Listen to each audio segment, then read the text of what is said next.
Welcome to Current Affairs. My name is Nathan Robinson. I am the editor-in-chief of Current Affairs magazine. Joining me today is Ben Tarnoff. He is the author of the book Internet for the People, The Fight for Our Digital Future. He's also the co-founder of Logic magazine. Ben Tarnoff, thank you for joining us on Current Affairs. Hey, Nathan. Thanks so much for having me. Your book, Internet for the People, begins in an unexpected place. It begins, the preface is called Among the Eels. And I just want to read a couple of sentences. At the bottom of the ocean, there's a garden hose stuffed with glass. Life is difficult at this depth. The lack of light means there's no photosynthesis. Plants are unknown. Oxygen is scarce. There are fish with very large eyes and fish that glow. There are octopi with no ink and eels with very large mouths. All these creatures have to eat is each other and the nutrients on the ocean floor. In this inhospitable place, miles under sea, they have found a way to make a world. A beautiful beginning, but an unusual beginning for a book that is about the internet. So tell us, Ben Tarnoff, why does Internet for the People begin among the eels? Well, I suppose there are a couple of reasons. The first is that I wanted to denaturalize the internet for people, and that's one of the aspirations of the book as a whole, but in particular to begin in a place where something they thought they knew well, something that would ordinarily seem quite familiar to them, which is the internet, familiar by virtue of the fact that we use it all the time, every day, would seem strange. And I think that, to me, was a useful entry point to trying to bring readers to the realization that there are a lot of things about the internet that they actually don't know. And one of them is how deeply infrastructural it is, how much it relies on pipes, on machinery, on kind of old-fashioned things you can touch. And in particular, these submarine cables that stretch across the world's oceans that carry packets of data from one continent to another are really vital for the functioning of the internet. So I think for those reasons, it felt like a useful place to begin, but hopefully also a fun place to begin. I wanted to take some pleasure in it. Yeah. And I really enjoyed reading that, especially aloud. So that beginning in that first sentence there, the garden hose stuffed with glass, that's the man-made part that you're referring to. Tell us a bit more about that garden hose stuffed with glass. Yeah, well, that's a somewhat literary, I guess, way of rendering a fiber optic cable. Yes, I know, but literal, yeah. Right. Maybe I took too many liberties there, but a fiber optic cable is something that I think many folks would be familiar with. It's really just a tube with various filaments of glass in it, and it's a way of transmitting data at very high speeds, about the speed of light.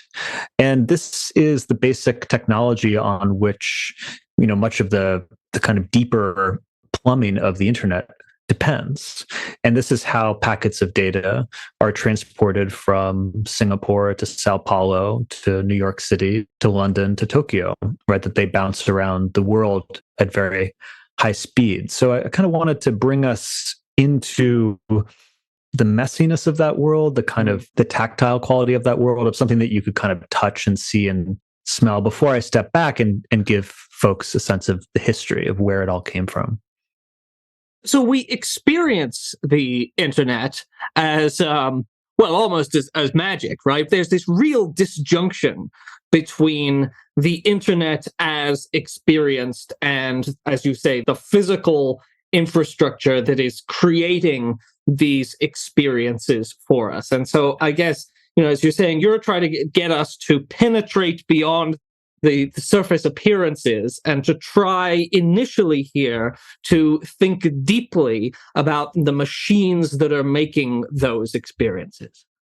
Yeah, I like that way of putting it. I mean, bringing you into the hidden abode of production of the internet and pointing out that the internet is an industrial system. It requires huge inputs of energy, of labor, and that it could not exist if it did not take the form of all of this stuff. Now, I should say that while these are important things to point out, I think the discourse around the internet has become a little bit more sophisticated on this front in recent years. I think, more and more people understand that the internet is material. Whereas I think, a decade ago, particularly with the metaphor like the cloud, it was harder to make this case. Or it was kind of more counterintuitive. Yes. It's just all up in heaven. Right, exactly. And I think these days, and that may be part of the broader kind of darkening mood about the tech industry, which is often known as the techlash. I think these days people tend to have a greater appreciation for the materiality of the internet. I'm sure you remember because you and I think we're about the same age, but I'm old enough to remember back in 2006, where Republican Senator Ted Stevens of Alaska was widely mocked, actually, because he made a comment that sounded very funny when he said it. And he said, the internet, it's not something you just dump something on. It's not a big truck. It's a series of tubes. And if you don't understand, those tubes can get filled. And the funny thing is, this became kind of an early meme. You know, he sounded like a grandpa shaking his fist. But series of tubes is something that you're like, well, we do actually need to understand the function of the tubes. Absolutely. No, you could do worse as a metaphor than tubes. Tubes is the name of a great book about the machinery of the internet, in fact.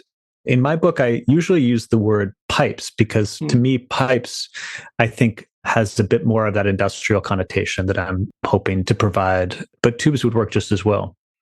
It's not up in the cloud, it's down in the pipes.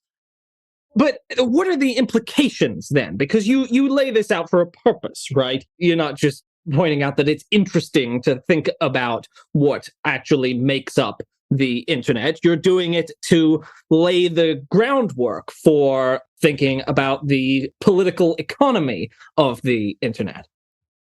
Yeah, I think, my starting point is trying to understand why is the internet so broken? And this is a point that I think has now become pretty widely accepted across the political spectrum. It's almost become a new common sense, the idea that the internet is broken. You can find fairly high profile Republicans making this point. You can find liberals and leftists making this point. Now, of course, people have different ideas about what precisely is broken and why it's broken. But nonetheless, the brokenness of the internet has become a kind of given, across our political culture. So my intention with this book was to try to provide a historical account of how the internet became broken and give a kind of more specific diagnosis of what does it mean for the internet to be broken? How does that brokenness generate various kind of forms of social damage downstream? And, very succinctly, the argument of my book is that the internet is broken because it's a business, because it's owned by private firms and run for profit. And there's a history there because, of course, the internet wasn't always a business. It originated as a publicly funded and publicly owned system that was created in particular by the US military. So the purpose of the book was really to try to tell that history as a way of illuminating where the modern internet came from, and therefore where the crises of the modern internet have come from. So where did we go so terribly wrong? Well, I think it's a complex question, but in a word, the process that made the modern internet is privatization. And privatization is kind of the main character in my story. It's important to note the privatization of the internet, the process whereby the internet transitioned from a public system that was created and populated mostly by researchers into a private system that is now powerhouse of global capitalism, that this privatization was a process and not an event. It didn't just take place at a single moment in time. There were particular inflection points, of course, but nonetheless, it took place over the course of decades. And in particular, it moved through the different layers of the internet. So, Nathan, we started off talking about the pipes of the internet, the physical infrastructure that moves packets from one part of the world to another. You could think of that as the bottom layer of the internet, the basement of the house, if you like. But as we move up the stack to the higher layers, to what are sometimes called the application layer, to where we actually experience the internet, this is where we get to the world of the so-called platforms, of apps and sites, all the things that we use the internet for. And in my book, I trace the privatization of the internet as it moves from the bottom floor of the internet, the pipes, up into the top floor of the internet. So the story here is not just chronological, but it's also spatial. We're going from the bottom to the top of the internet as a stack. And privatization remakes the internet into the system that we know today. So I think people understand roughly, they have a sense of the difference between the public and the private sector, the public being things that are sort of collectively run by the government or owned by the whole people, private being, corporations, things run for profit. But privatization, perhaps you could explain or give some examples of, in the case of the internet, what the process of privatization looks like, how things have gone from the one domain to the other. Yeah. So first, I think it's useful to just offer a brief definition of how I'm using the term privatization, because this is a term that is deployed differently in different contexts. One use is, let's say you have a port that's owned by the public sector. It's sold off to a private firm. The port has been privatized. Pretty simple. The use in which I'm using the term privatization is not a simple transfer of assets from the public to the private sector, but a more complex movement where the profit motive is programmed into every layer of the network. And remember, this is a network that was not designed with the profit principle in mind. It was designed within the public sector by researchers who were developing it initially for military purposes. So this system had to be renovated for the purpose of profit maximization. Now, what did that look like concretely? As I mentioned before, it began in the basement with the pipes. And this happens quite rapidly in the early to mid 90s, and it culminates in April 1995. In April 1995, the main federal backbone of the internet, which is to say, really the main artery of the internet, which is maintained by the National Science Foundation, is terminated, and private providers, private backbones take over. So this is the point at which the physical infrastructure of the internet is now operated by private firms on a for-profit basis. And this is the starting point for the mainstreaming of the internet, for the internet entering people's homes, particularly in the United States. Now, privatization, as we've discussed, didn't stop there. It advanced up the stack, up into the top floors of the internet. And this was really the basis of the dot-com boom that kicks off shortly afterwards. Typically, it's dated to the Netscape IPO in the summer of 1995. And over the following several years, a ton of money is pumped into dot-com firms. Valuations explode. But as we know the end of this story, the dot-com boom implodes in 2000 and 2001. So this initial attempt to push privatization up the stack, to not just monetize access, right? Not just sell people subscriptions to internet service, but to make money from what they did once they got online, to monetize activity, actually fails in its first attempt in the 90s. And it's not until the early 2000s, with the rise of what we now call platforms, that the full profit potential of the internet is unlocked. This may be an entirely worthless question, but could things have gone differently? Are there policy choices where you think, well, this was A or B and they chose B, but they could have chosen A? Or we could almost have a quasi-Marxist stages of history argument where, in order for it to be revolutionized, capitalism had to revolutionize the forces of production, and then we take them over and have to socialize them. But really, there was only one trajectory the internet could take. I mean, is this just like it's unfortunate that this technology was developed at the very time that neoliberalism was the ideological water that everyone swam in? Well, throughout the book, I try to call attention to the possible alternate paths, the junctures in history where it could have gone differently. And one alternative path in particular that is presented during the time that the pipes of the internet are being privatized was the idea for what was then called a public lane on the information superhighway. And this is an idea that takes form as a Senate bill that's put forward by Senator Daniel Inouye of Hawaii.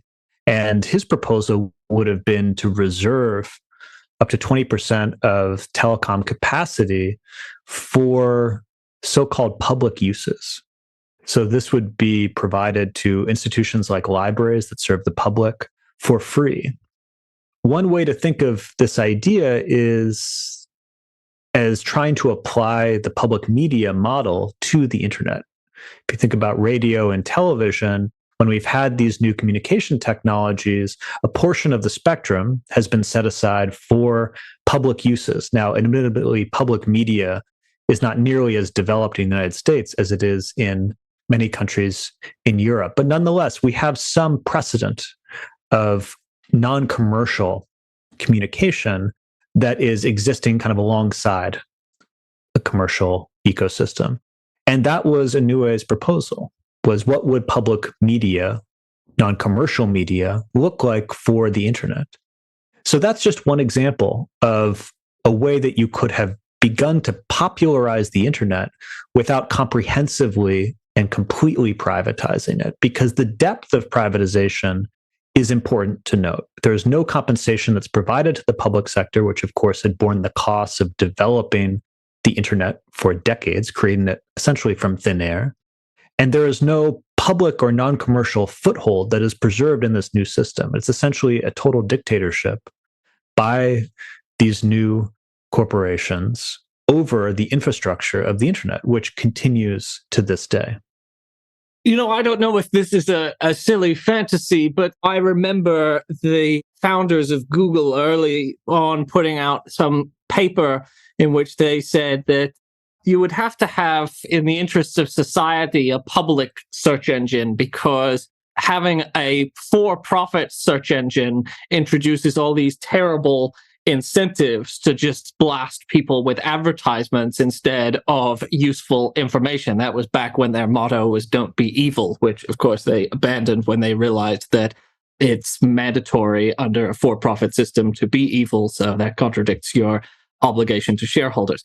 And I get to think to myself when I read that, wouldn't it have been nice if some consortium of universities had put together the great public search engine where the mandate was, let's give people the information that they need. It seems like early on, there is a fork in the road where the way you design an institution early on and the incentives you build into it, determine whether you're going to get contemporary Google, which is an evil online shopping mall disguised as an information retrieval tool, or whether you're going to get an information retrieval tool. Yeah, that note about the Google's founders' disdain for advertising is an interesting one, because I think that also illuminates something else, which is that choices matter, but these choices are taking place within the context of structural forces that emanate from a given social context, and in this case, capitalism. What happens with that disdain for advertising is very interesting, because in a way it kind of leads them to invent a form of advertising that is even more lucrative and that forms the basis of Google's business today, as well as Facebook and other companies within the online advertising ecosystem. Google's founders, like some others of that period, like Pierre Omidyar, the founder of eBay, hate the kind of spammy, tacky commercialization of the web that is happening in the mid to late 90s. If you can remember that era, the big, splashy, flashing banner ads would be a good example. Oh, yeah. Right? Yeah. The spamification of the web. But what, in the case of Google, where that leads them is to an advertising model in which they want to show ads that are relevant to users, right? They want to show ads that are not just random spam, but actually may be of interest to the user.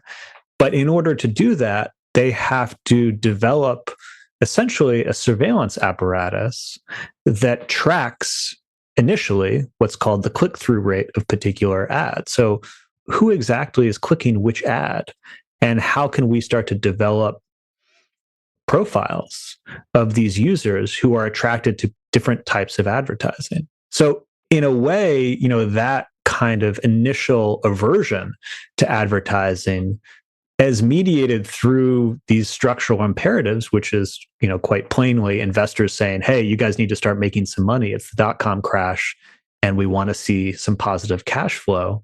How that leads to this actually much more sophisticated and ultimately more invasive form of advertising that has become so dominant on the internet today. Mm. I like that you identify the essential brokenness of the internet as being the fact that so much of it, from pipes to platforms, is run on a for-profit business model. Because when we start to see things that way, we can go across many different parts of the internet and see how profit is causing the problem. Amazon, obviously, it would actually be nice to have a centralized place where you can order and get anything if it was publicly owned, right? Uber, it would be nice if we had, a rideshare platform if it wasn't exploiting its drivers. Google, it would be nice to have a really good search engine that was just giving us information. YouTube would be an incredible thing where anyone could make wonderful content if it wasn't also a for-profit business deluging people with more and more advertising. So could you talk about the way in which this thing that is common to many different parts of the internet is causing many, many different problems? In one sense, the story is simple because, as you pointed out, we can locate the culprit behind all of these different problems as the profit motive, as this legacy of privatization that has generated these various forms of social damage. But on the other hand, it's complicated because the precise way in which the profit motive is organized at all of these different points of the internet is pretty different. So maybe a few examples would help make things more concrete. At the level of the pipes, we have now a very highly concentrated market in internet service. You have a small handful of firms that control the vast majority of internet subscriptions across the United States. And as a result, we pay some of the highest rates in the world, if you can believe that. Average monthly internet costs for people in the United States are higher than they are in Europe or Asia. And we also have not terribly impressive connection speeds. We rank about 14th in the world, below Hungary and Thailand. Most distressingly, more than 160 million Americans do not access the internet broadband speeds. That's more than half the country. And according to Pew, when they ask people, well, why don't you have broadband at home? Most people say it's because they can't afford it. So we have a connectivity crisis in the United States, which is a direct result of a profit maximization model in which shareholders are rewarded with dividends and buybacks, executives are rewarded with large compensation packages, and infrastructure is left to rot or not built in the first place. Now, I like to talk about the pipes because here we have a very clear alternative model that already exists in 900 communities across the United States, which is the community network. These are publicly owned, often by the municipality, or cooperatively owned, which is to say owned by the users of the network themselves. And research has shown that they tend to provide lower cost and higher speeds. And most importantly, they enable community members, users of these services, to be involved in the governance of these systems. So in the case of cooperatively owned networks, they have to hold regular democratic elections for the governing board. So people whose lives are actually going to be affected by decisions about where internet infrastructure is deployed and how it's operated, those people get to participate in those decisions that have such a great impact on their lives. Now, that's just one example, right? We're just talking about the pipes. But as we move up the stack, there are a lot of other cases in which we can see the operation of the profit motive as generating various forms of social damage downstream. We could think about the role of firms like Uber and Lyft in decimating certain lower middle class livelihoods in taxi professions and generating this, largely immiserated poverty wage earning workforce in its stead. We could think about the role of a company like Facebook in creating an informational ecosystem in which reactionary propaganda proliferates so widely. and in turn has generated some new political formations that are particularly dangerous. So again, I don't want to oversimplify here because these are different business models. Facebook's business model is different than Comcast's business model and so on. But the common thread here is precisely the legacy of privatization and the principle of profit maximization. Now, you've laid out there a clear alternative to the underlying physical infrastructure being privately owned, one that gets us a lot of the way to solving the problem or taking the thing that is causing the problem out of the system. As we move up to the layer of platforms, it seems to me like there are very significant barriers to fixing this problem with the platforms because there's this huge network effects thing where if you wanted to build a publicly community-owned Facebook, to get the number of people to switch over to your community-owned Facebook is really, really hard. I know that there's this Mastodon alternative to Twitter that people like, and it seems to be much better in terms of like it's not owned by Elon Musk, it's not promoting fascists in the same way, but you can't get enough people to go over and use Mastodon. So how do you think about where we might practically go, what the path is towards getting us to alternatives at the platform level? Well, you're certainly right that as we go up the stack, the picture becomes more complicated. And that's in part because the platforms themselves, these services that operate, at the upper floors of the internet, are simply more complicated and more diverse. Comcast and Verizon, the way that they operate the plumbing of the network is much more similar than the internal composition of a company like Facebook and Google, right? These are pretty different services. So I think that some of the difficulty here is just inevitable.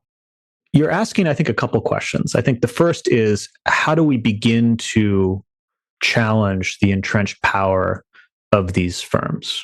Because part of what makes it difficult to get people off of these services is simply the fact that these firms, through building a monopoly position in these markets, have had access to nearly unlimited resources in developing these services. So I think part of the answer here is that public policy has a role to play in beginning to shrink the footprint of these firms. And you could think of using the anti-monopoly toolkit here, breaking up these firms, constraining them as natural monopolies through forms of regulation, crucially enforcing interoperability between these services and other services. So mandating that a firm like Facebook open up APIs that would allow other clients to connect to its network. I think all of these things would help diminish the power of these firms. But then the question remains, what about the alternatives? What are the kind of services that we can build as off-ramps to these platforms? You mentioned Mastodon, which has become, I think, particularly visible in recent months because of Elon Musk's takeover of Twitter. And on the one hand, I think that's been a positive thing because people have been exposed to an alternative way of organizing social media. But I think it's also surfaced a lot of the weaknesses and the limitations of Mastodon as it currently exists, which, again, to some extent are inevitable because this is a open source project that is maintained primarily on a volunteer basis. It can't compete with these big, well-capitalized private firms. But it does give us some imagination of other possibilities. And I think, to my mind, that kind of imaginative potential is actually really important because what we need to do above all right now is enlarge people's perception of what's possible, of what it might look like to connect with one another differently over the internet. I don't want to just create the open source version of Twitter or the cooperatively owned version of Facebook. I want to try to create something that feels genuinely different. And I think that's where we need to go. And we could think about different public policy tools to help promote that path, creating funding streams, creating tax advantaged regulations, and so on. But above all, I think that work of imagination is where our emphasis needs to be. Yeah, you wrote an op-ed for the New York Times last year, and in part, one of the things you tried to do was you asked people to envisage a day on the deprivatized internet and what it would look like. So maybe you could tell us a little bit about what you mean to help us imagine what you're talking about when you're talking about going beyond narrow fixes towards something that is quite different to the way we experience the internet now. Yeah, maybe I'll start by just saying a word about deprivatization. And deprivatization is the political project that I think would be necessary. And it aspires to build an internet in which people and not profit rule. Now, what does that mean more concretely? I think it means developing publicly and cooperatively owned alternatives to the corporate structures that can ideally displace them through some hard political work. Now, in terms of kind of what that might look like concretely, we've talked about community networks at the level of the pipes. As we move up the stack, we could think about cooperatively owned and collectively moderated social media sites. We could think about worker owned and operated app based services, let's say a cooperative alternative to Uber. And these are, I think, important paradigms to explore. And there are experiments of various kinds that are already developing what those two ideas might look like in practice. But again, I really want to emphasize here that that's really just the beginning, because we are operating here on an enemy paradigm, right? If we can't just pick up the architecture of existing corporate platforms and put some new social relations around them and expect to have very different result, because the architecture of these systems encodes certain imperatives. The architecture of Facebook encodes the need to maximize user engagement in ways that I think have been quite destructive for the quality of the content that circulates on that platform. So there is a danger here that we don't go far enough, that we rally behind a slogan like nationalize Facebook, when in fact, I think the harder work is to try to figure out how could we move beyond those existing models of connecting with one another to something else. Now, that sounds a bit airy. So in the book, I propose not just all of us to sit alone in our room and think about a better internet, but to actually create well-funded, materially embodied spaces where groups of people can come together and figure out a better internet and how to build it. I'd talk a bit about the precedent in the 1980s of the technology networks in London, which were these spaces that were built by the Labour Party. The Labour Party controlled Greater London Council, which was the municipal government of the time, in which ordinary people could come into these spaces, a bit like hacker spaces or maker spaces today, get access to tools, get access to expertise and resources, and build technologies that actually improve their lives. A lot of really interesting energy efficiency technologies came out of these initiatives. And I think we need something similar to create spaces where ordinary people can come together and imagine and begin to build a better internet. When I think about what you're saying here, it seems to me that the difference that you're talking about is kind of the difference between having a conversation that is like, how do we get Facebook to produce less fake news, or how do we get better labor standards for Amazon drivers? It's obviously important. And a conversation that begins, okay, let's just start from scratch. Let's think about, if we were designing the internet from first principles, how should people get information? How should information be organized? How should you find it? What should an institution be designed like that gives you information? Should it be a public search engine owned, as I mentioned earlier, by a consortium of universities? How should people get stuff, right? We don't want a big online shopping mall like that we have now, but obviously no one's going to give up the ability to order things online and have them delivered. How should that work? How should small producers making stuff on Amazon right now. Like there's this whole thing where people innovate products and then Amazon goes, oh, that's a good product. We're going to produce an Amazon version of that. So what should the difference between federal and local be? How much should be owned and operated at the local level versus how much should be done through federal public policy? And so one of the reasons this can seem a little airy is because you are kind of emptying our minds of everything we know and going, okay, let's begin at the beginning. That's the hope. And I'm cognizant of the challenges here because, of course, one is never entirely working from scratch, right? You're always working within a particular technological inheritance, and we are going to have to engage with the internet as it currently exists. And we need to provide paths, even provisional paths, from here to there. Part of the balance that I try to strike in the book is, on the one hand, offering some proposals for short-term work that I think are quite promising, proposals that we could imagine advocating for, organizing around today.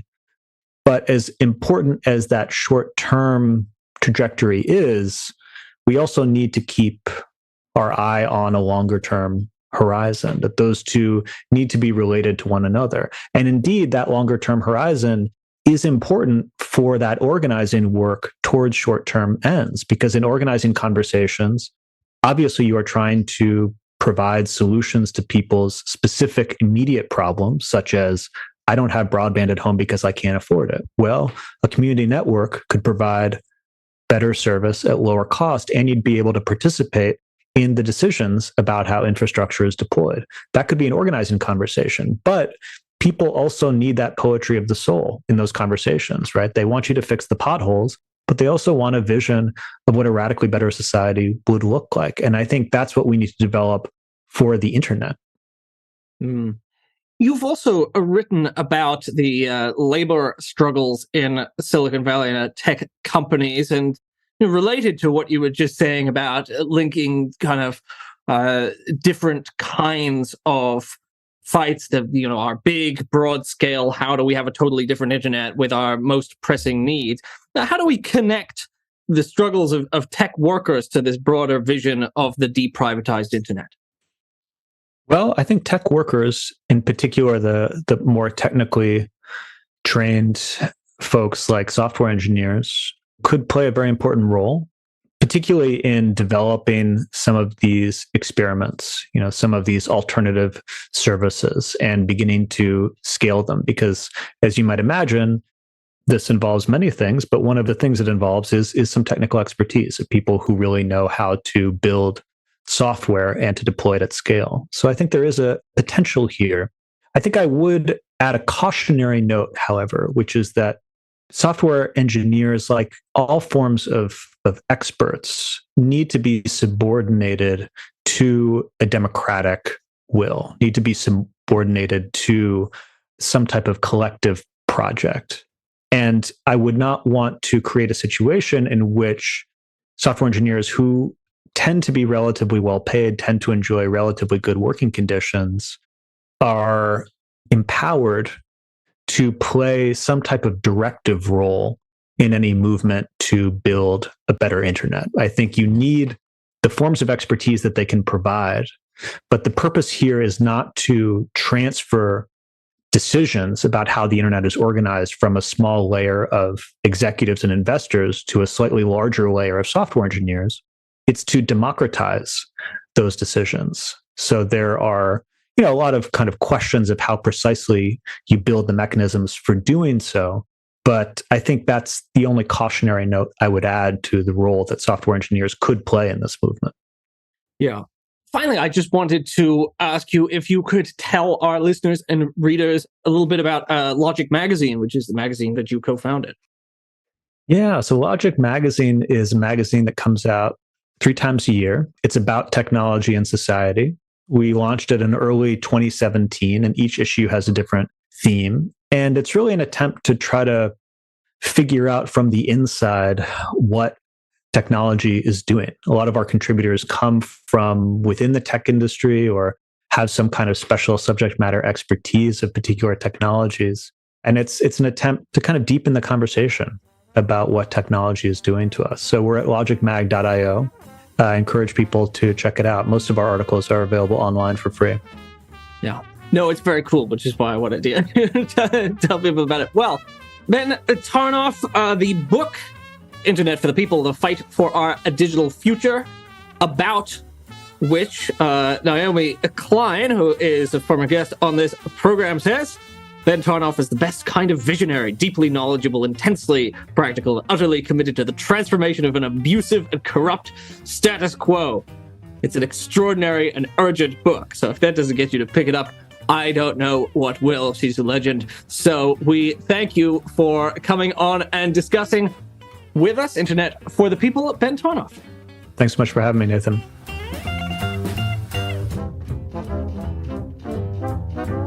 The Current Affairs Podcast is a product of Current Affairs Magazine. If you are not subscribed to Current Affairs Magazine, visit currentaffairs.org/subscribe today and get our glorious print edition. The Current Affairs Podcast is released regularly every week on patreon.com/currentaffairs. Thanks for listening.